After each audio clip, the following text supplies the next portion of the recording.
అర్థమవుతుంది. ఆల్రెడీ లోపల ఇచ్చ ఉంది. చూపునికి ఎలా ఉందంట చెప్పండి. ఆ మాట గమనించి, ఆ వృక్షం ఆహారములకు మంచిది, ఆ కన్నులకు అందమైన వివేకమిచ్చు. ఆల్రెడీ లోపల ఉన్నాయి. చూపు ఆ కన్నులకి ఎంత అందంగా కనపడుతుందిరా, ఆ తర్వాత ఆహారానికి ఎంత మంచిదిగా ఉందిరా అనుకుంటూనే ఉంది. వాడదే వచ్చి చేశాడనమాట. అలాగే గాలం వేశాడు. ఆ ఇచ్చకు తగినట్లుగానే గాలం వేస్తాడు. ఆ ఇచ్చకు తగినట్లుగానే నిన్ను పురుకొల్పుతాడు. అర్థమవుతుందా? ఎప్పుడైతే ఆ మాటకు నువ్వు చెవిక్కుతావో ఆ తర్వాత ప్రియమైన వలన అదేదంటారే పప్పులో, చెప్పండి, పప్పులో కాలేస్తారు అన్నట్టుగా ఆ విధంగా అయిపోద్ది జీవితం. ఆ తర్వాత అక్కడి నుంచి ఏమండి రావాలి, బయటికి రావాలి, బయటికి రావాలి అనుకుంటానే ఉంటాం. రోజులు గడిచిపోతూనే ఉంటాయి, అనుకుంటూనే ఉంటాం. సంవత్సరాలు దొరికిపోతూనే ఉంటాయి. ఆ స్వభావం మాత్రం నుంచి బయటికి పోదు పొరపాటును కూడా. ఒకసారి గమనించండి, ఇచ్చక తగినట్లుగా జీవితాన్ని పాడు చేస్తాడు. ఇంకా మీకు చూపిస్తా, చూస్తారా? తిమోతి మొదటి పత్రిక 6వ అధ్యాయం 10వ వచనం. తిమోతి మొదటి పత్రిక 6వ అధ్యాయం 10వ వచనం చూడండి. ఎందుకనగా ధనాపేక్ష సమస్తమైన కీడులకు మూలము. కొందరు దానిని ఆశించి విశ్వాసము నుండి తొలగిపోయి నానా బాధలతో తమ్మును తామే. ఏ బాధలు అంటాయి?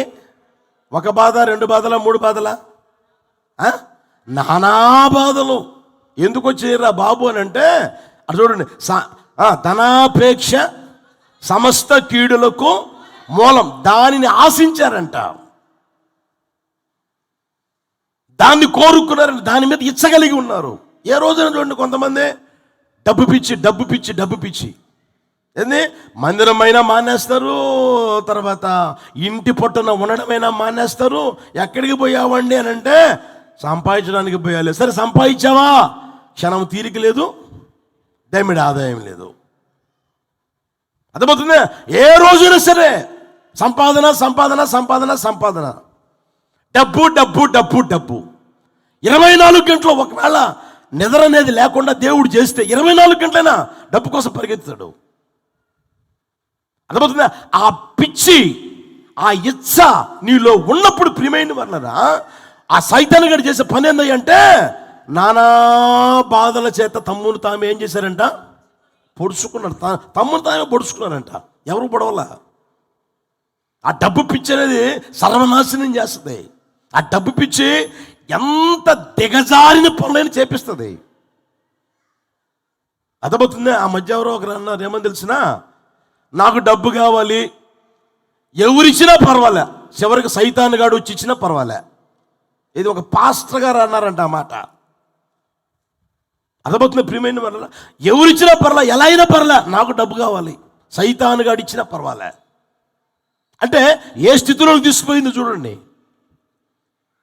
అర్థమవుతుందా? ఆ ఇచ్చ నీ వ్యక్తిగత జీవితం సర్వనాశనం చేస్తుంది. డబ్బు కావాలి వద్దని నేను అన్ను. ఇప్పుడు నేనున్నాను, పక్క స్థలం కొనాలంటే ఏం కావాలి మనకి? నోరు తెరవడమయ్యా, ఏం కావాలి? డబ్బు కావాలి. తినాలంటే, ఉండాలంటే, కట్టుకోవాలంటే డబ్బు కావాలి. వద్దని నేను అనట్లే, ఎంతవరకు కావాలో అంతవరకే. అర్థమవుతుందా? దానికి మించి నువ్వు ఇచ్చతో నడిపించబడ్డావు అనుకో, సర్వనాశనం చేస్తుంది. నీ జీవితాన్ని పాడు చేస్తుంది, నీ కుటుంబాన్ని కూడా పాడు చేస్తుంది. ఆ దుర్మార్గుడు సైతాన్ గారు దుర్మార్గుడు అనమాట. అర్థమవుతుందా? డబ్బు చూడండి, ఒక వ్యక్తిని ఏమైనా చేస్తుంది. అర్థమవుతుందా? అధికారం ఇవ్వగలిగింది డబ్బే, అధికారం తీసివేయగలిగింది డబ్బే. ఒక వ్యక్తిని ఇవ్వండి, ఇలా ఎత్తగలిగింది డబ్బే, ఇలా దించగలిగింది కూడా డబ్బే, కాదనట్లే. అయితే ఆ పిచ్చి మనకు ఉండకూడదు ప్రియమైన దేవుని బిడ్డలకి అసలు ఉండకుండా గాక. హల్లెలూయా. అందుకనే ఆ భక్తుడు ఆ మాట్లాంటాడు చూడండి, 30వ సామెతల 30వ అధ్యాయం చూడండి. ఆ మాటలు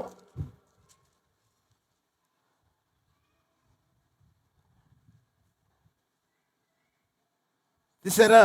8వ వచనం చూడండి, 30వ అధ్యాయం 8. వ్యర్థమైన వాటిని అబద్ధములను నాకు దూరముగా ఉంచుము.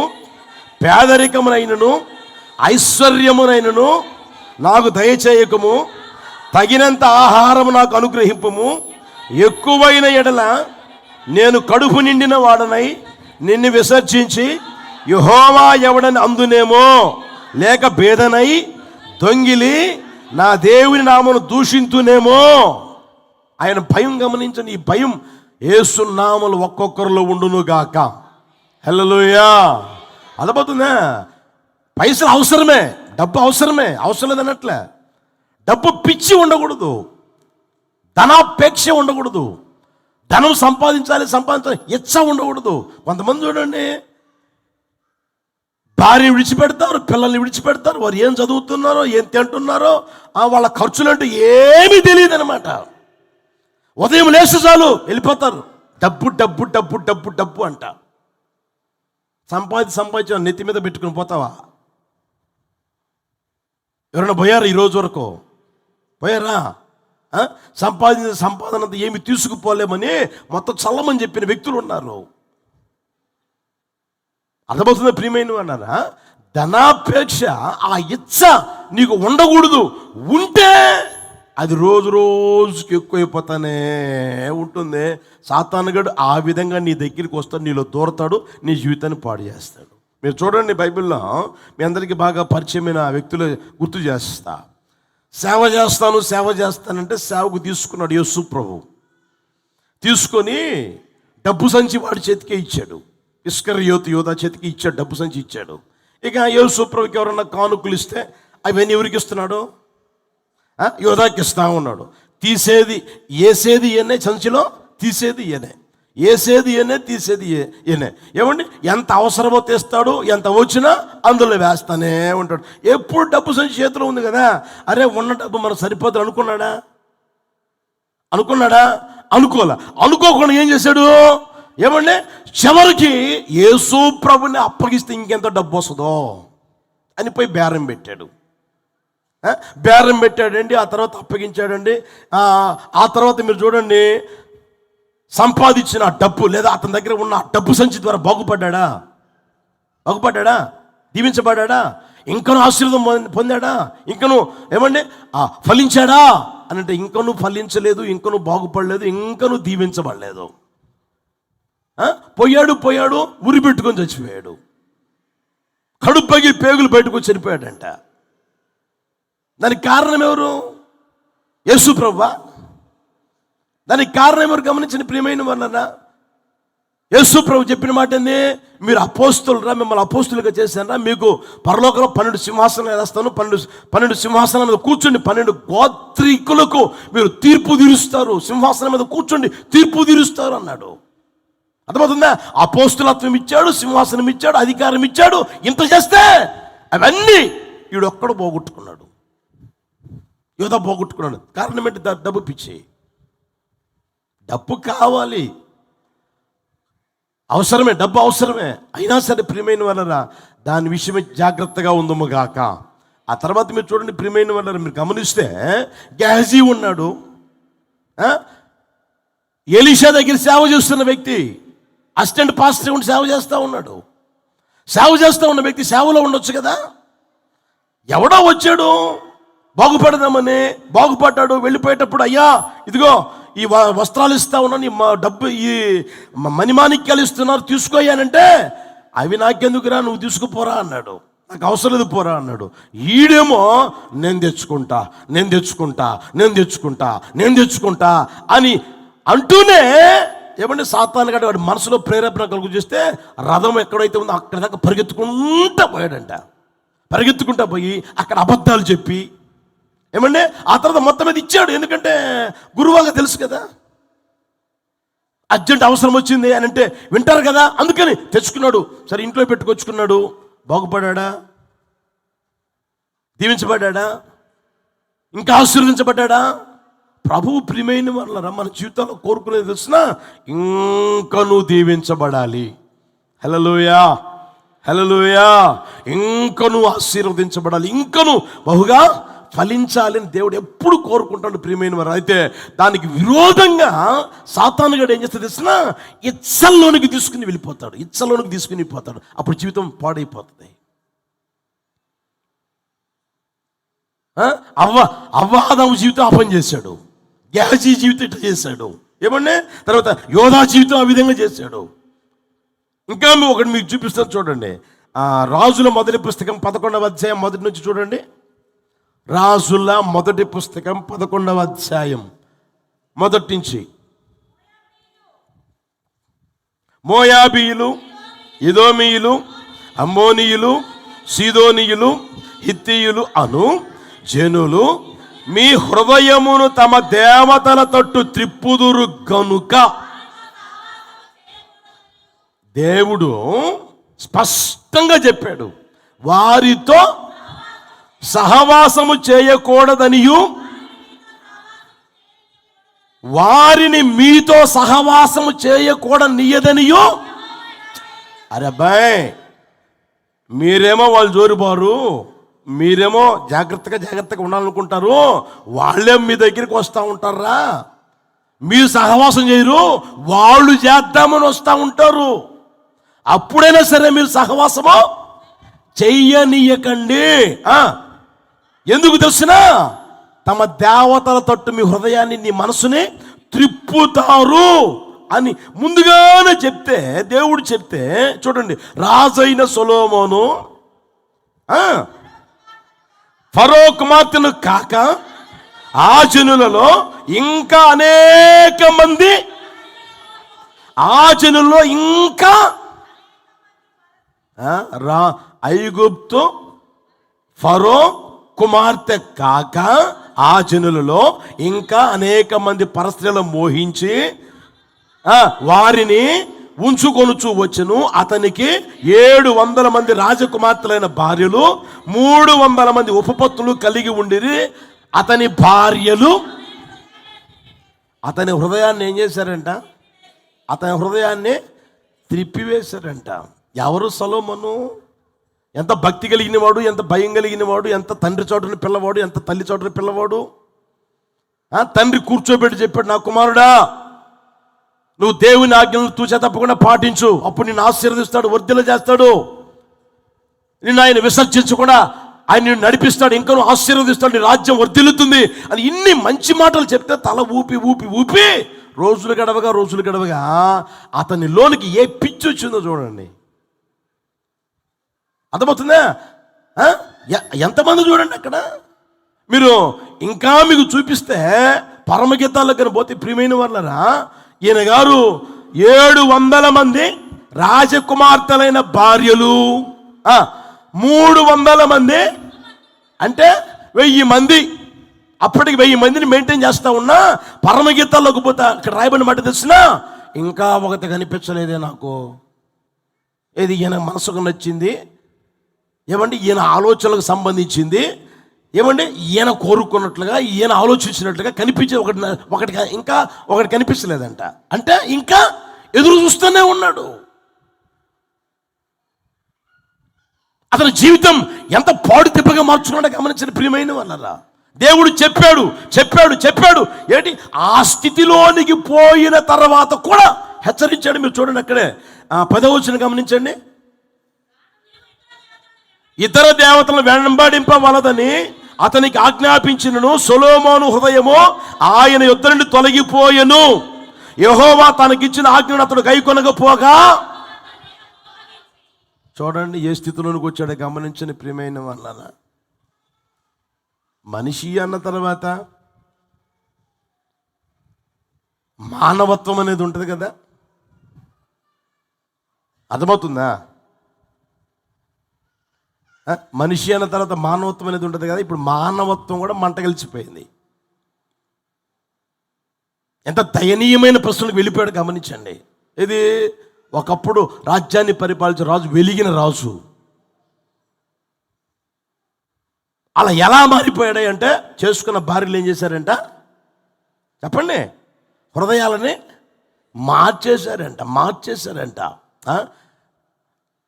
ఇద్దరైతేనే చెప్పండి ఒక ఆమెతోనే ఉండడం కష్టం, ఇద్దరైతేనే ఇంక మామూలుగా దారుణంగా ఉంటుంది పరిస్థితి.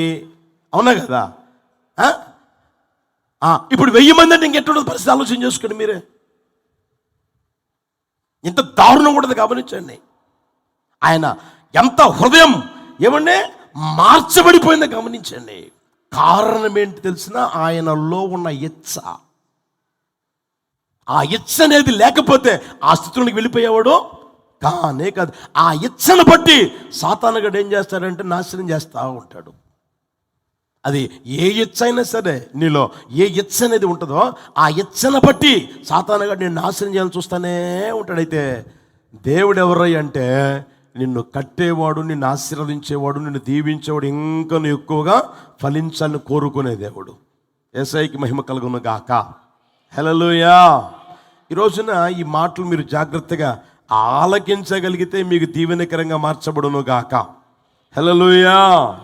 కనుక మీకు చెప్పేది ఏం తెలిసిన? ఎంత ప్రతికూలతల్లో అయినా సరే, అనుకూలతలు సంభవించినప్పుడు కాదు, ఎంత ప్రతికూలతలు సంభవించినప్పటికీ మనం యేసయ్యలోనే నిలిచి ఉందుము గాక. హల్లెలూయా. యేసయ్యలోనే నువ్వు నిలిచి ఉండగలగాలి. ఆ స్థితిలోనికి నువ్వు రాగలిగితే నా దేవుడు ఇంకను ఫలించేటట్లుగా కృప చూపును గాక. హల్లెలూయా. యెషయా పుస్తకం 59:1 చూడండి. యెషయా పుస్తకం 59:1. రక్షింపనేరక ఉండునట్లు కురుచ కాలేదు, విననేరక ఉండునట్లు ఆయన చెవులు మందము కాలేదు. మీ దోషములు మీకును మీ దేవునికిని. ఆయన హస్తం కురుచగాలేదు, ఆయన చెవులు మందం కాల.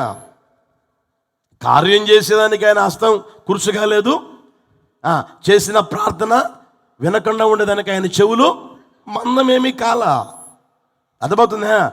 కార్యము చేయలేకపోవడానికి, నువ్వు చేసిన ప్రార్థన వినలేకపోవడానికి గల కారణం ఏంటంటే అది చూడండి, మీ దోషములు మీకును దేవునికిని అడ్డముగా ఉన్నాయంట.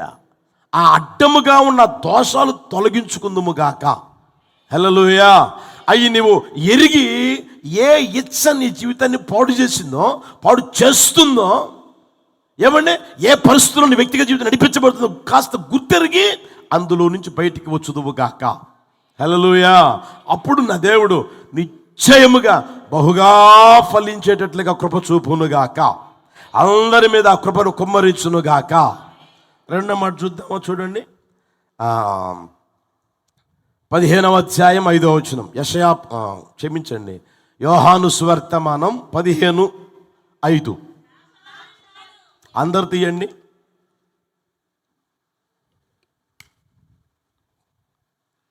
చదవండి. ద్రాక్షావల్లిని నేను, తీగలు మీరు. ఎవడు నా యందు నిలిచి ఉండునో, నేను ఎవని యందు నిలిచి ఉండునో వాడు బహుగా ఫలించును. నాకు వేరుగా ఉండి మీరేమియో అనండి అన్నమాట. మీరేమియో నీవు ఏం చేయలేవు, నేను ఏం చేయలేను. యేసయ్యకి వేరుగా ఉండి ఎవడు ఏమీ చేయలేడు. చేస్తాం అనుకోవడం తప్పితే ఏమీ చేయలేవు. అర్థమవుతుందా? వ్యాపారంలో ఏమీ చేయలేవు, లేకపోతే నీ కుటుంబంలో ఏదన్నా చేద్దాం అనుకుంటే అది ఏమీ చేయలేవు, నీ వల్ల కాదు. అర్థమవుతుందా? ఎన్నో ప్రయత్నాలు ఎప్పటికీ చేసావు, ఏమైనా చేయగలవా? ఏమైనా చేసావా? కుటుంబం ఏమైనా బాగుపడిందా? ఆశీర్వదించబడిందా? దీవించబడుతుందా? ఉన్నతమైన స్థితిలోకి ఏమైనా రాగలిగావా? నీ ప్రయత్నాలు చేసి చేసి చేసి వేసారి విసిగిపోయి ఇక నా వల్ల కాదు అన్న ఆ పరిస్థితే కానీ నా వల్ల అయ్యింది అని ఏమి ఆ మాట ఎవ్వడు అనలేడు ప్రియమైన వాళ్ళు. అందుకనే దేవుని వాక్యం చెప్తున్న సత్యం, నాకు వేరుగా ఉండి మీరేమేయో చేయలేరు. బాగా గమనించండి, అక్కడ చూడండి. ద్రాక్షావల్లిని నేను. చూడండి, ఆ తీగ, ద్రాక్షావల్లి ఉన్నప్పుడు ఆ తీగ ఉంటుందా? ఈ తీగ బలమైందా బలహీనమైనదా? తీగ బలహీనమైనది. తీగ బలహీనమైనది ప్రియమైన వాళ్ళరా. ఈ బలహీనమైనది ఎదగాలనుకుంటే, ఈ బలహీనమైనది వర్ధిల్లాలనుకున్నప్పుడు, ఈ బలహీనమైనది ఆశీర్వదించబడాలనుకున్నప్పుడు, ఈ బలమైనది ప్రియమైన వాళ్ళరా, ఈ బలహీనమైనది దీవించబడాలనుకున్నప్పుడు దానికి ఒక ఆధారం ఉండాలి. అర్థమవుతుందా? ఇప్పుడు ద్రాక్ష చెట్టు వేస్తారనుకోండి, అలాగే వదిలేస్తారా? వదిలేయరు. ఇప్పుడు దొండపాదులు ఉన్నాయి, అవి వదిలేస్తారు అట్లాగే? వదిలి ఏమేస్తారు? పందిరి వేస్తారు. దానికి ఆధారం ఉంటుంది. ఎప్పుడైతే ఆధారం అనేది ఉంటుందో, ఆ ఆధారాన్ని పట్టుకొని అది పైకి ఎగబాకి ఏమొస్తుంది తెలిసిన? విస్తరిస్తుంది, వ్యాపిస్తుంది, అభివృద్ధి పొందుతూ ఉంటుంది, విస్తారంగా ఫలిస్తూనే ఉంటుంది. అర్థమవుతుందా? అదేవిధంగా మనం ఎవరమై అంటే బలహీనులమే. మనం బలహీనులమే. బైబిల్లో చూస్తారా? చూడండి, 25:6, యోబు పుస్తకం 25:6, యోబు పుస్తకం 25:6. త్వరగా. నిశ్చయముగా పురుగు వంటి మనుష్యుడు, పురుగు వంటి నరుడు. చాలు. ఎవరంట మనిషి? గట్టిగా చెప్పండి. మనిషి ఎవరు? పురుగు వంటి మనుషుడు, పురుగు వంటి నరుడు. అక్కడే 14వ అధ్యాయం 1వ వచనం చూడండి. స్త్రీ కనిన నరుడు ఎన్ని దినాలు? బాగా గమనించి, ఎంత బలహీనుడో గమనించండి. కొద్ది దినముల వాడై. అర్థమవుతుందా? కొద్ది దినాలు. బ్రతికేది ఎంతకాలం? కొద్ది దినాలు, ఎక్కువ కాలం కాదు. ఆయుష్ కొద్ది దినాలే. ఇంకా మీరు చూస్తే అంతలో కనపడి అంతలో మాయమైపోయే ఆవిరి లాంటిది జీవితం. అంటే అంత బలహీనుడు. ఇంకా మీరు చూస్తారా? 103:14 చూడండి. 103వ కీర్తన 14వ చరణం. 103:14. మనము నిర్మింపబడిన రీతి ఆయనకు తెలిసే ఉన్నది. మనము, అందరండి అన్నమాట, మనము ఎవరమంట? మనం మంటివారం, మట్టితో తయారు చేయబడిన వాళ్ళం. ఎంత బలహీనమో గమనించండి. కొద్ది దినాలు బతికేది మనం పురుగు లాంటి వారము, ఆ తర్వాత మంటివారం అని ఆయన జ్ఞాపకం చేసుకుంటా ఉన్నాడంటే అక్కడ చూడండి. మనం మంటివారమని ఆయన జ్ఞాపకము చేసుకుంటా ఉన్నాడు ఎల్లప్పుడూ. అరే వీళ్ళని నేను చేసింది మట్టితో కదా అని మనల్ని జ్ఞాపకం చేసుకుంటానే ఉన్నాడంట ఆయన. హల్లెలూయా. ఇంత బలహీనమైన మనుషులు ఏమండి బహుగా ఫలించాలని కోరుకుని దేవుడు చెప్పే మాట ఏంటంటే, నన్ను ఆధారం చేసుకోండిరా. హల్లెలూయా. అర్థమవుతుందా? తీగ ఎదిగేదానికి, వర్ధిల్లేదానికి, ఫలించేదానికి ఒక ఆధారం కావాలి. మీరు ఇంకా చూస్తారా? చూడండి 49:22, ఆదికాండం 49:22. యోసేపు ఫలించడి కొమ్మ, ఊట యొద్ద ఫలించడి కొమ్మ, దాని రెమ్మలు గోడ మీదికి ఎక్కి. హల్లెలూయా. యోసేపు ఫలిస్తూ ఉన్నాడు, ఆశీర్వదించబడతా ఉన్నాడు, దీవించబడతానే ఉన్నాడు. అయితే అక్కడ చూడండి ఎలా ఫలిస్తున్నాడు, ఎలా వ్యాపిస్తున్నాడు అంటే, దాని రెమ్మలు గోడ మీదికి ఎక్కి. అంటే దానికి ఆధారమైంది ఏది? చెప్పండి. దానికి ఆధారమైంది ఏది? గోడ. అర్థమవుతుంది? ఆ తీగికి ఆధారమైంది గోడ. ఆ గోడ మీదకి ఎక్కి వ్యాపిస్తా ఉన్నాడంట. ఆ గోడే మనం ఆరాధన చేస్తున్న నజరేయుడైన యేసయ్య. హల్లెలూయా. ఆ మాట చూస్తారా? 2:5 చూడండి. జకర్యా పుస్తకం 2:5. జకర్యా పుస్తకం 2:5.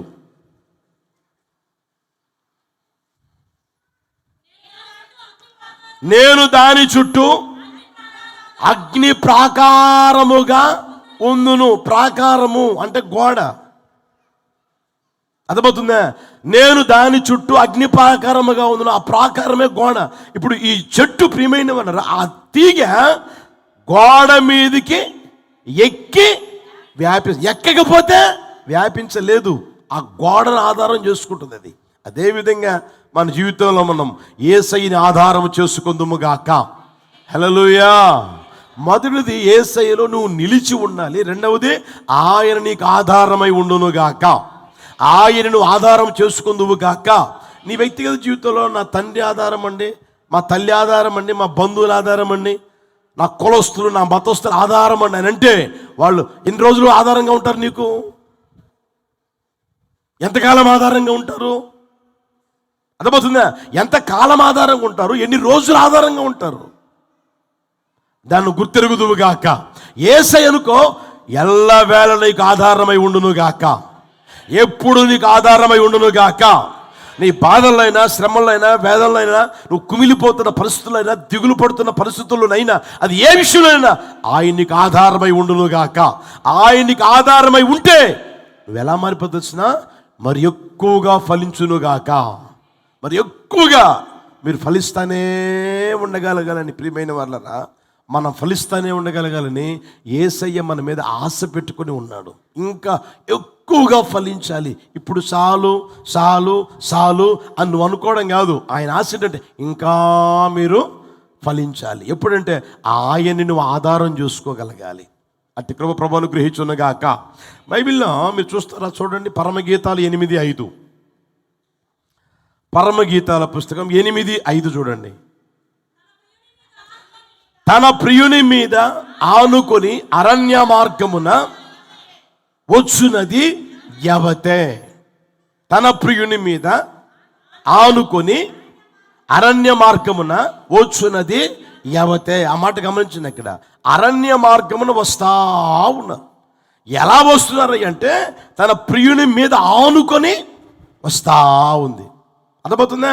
దాన్ని అంటారు క్రీస్తు శరీరం అనే సంఘం. ఆ రోజున ఇశ్రాయేలు ప్రజలందరూ ఐగుప్తు దేశం నుంచి విడుదల పొంది నడిపించబడతా ఉన్నారు. నడిపించబడతా ఉంటే ఎర్ర సముద్రం ఎదురైంది. దేవుడు పాయలు చేశాడు, ఆరణ్య మీద నడుచుకుంటూ వచ్చారు. ఆ తర్వాత ప్రియమైన వారా, దేవుడు వారికి తోడుగా ఉండి నీడగా ఉండి సమస్త అవసరతలు తీరుస్తూనే వచ్చాడు. అర్థమవుతుందా? ఆయన మీద ఆనుకునే వచ్చాడు. ఎంతవరకు అంటే కానాను దేశంలో ప్రవేశించేంత వరకు. మనము కూడా ఈ లోకంలో ఉన్నంతకాలం, ఈ అరణ్యంలో ఉన్నంతకాలం ఆయన మీద ఆనుకొని పరలోకం చేరుదుముగాక. హల్లెలూయా. ఆయనతో యుగాయుగులండే ఆ ధన్యత ప్రభు అనుగ్రహించునుగాక. హల్లెలూయా. ఆ అరణ్యంలో ఉన్న హాగరు అవసరాలు తీర్చిన దేవుడు నిన్న నిరంతరం ఏకరీతిగా ఉన్నాడు. హల్లెలూయా. మీరు ఒక మాట చూడండి, 38వ అధ్యాయం తీయండి. యెషయా పుస్తకం 38వ అధ్యాయం 1వ వచనం గమనించండి.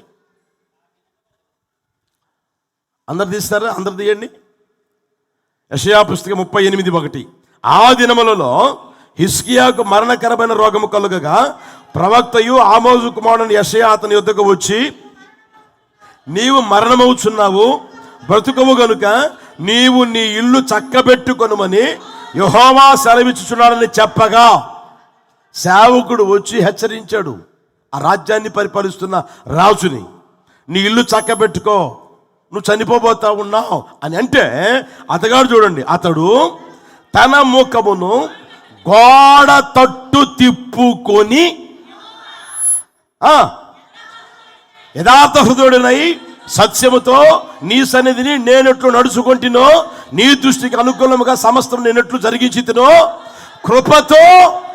హల్లెలూయా. ఆయన దేని వైపు ముఖం తిప్పుకున్నాడంట?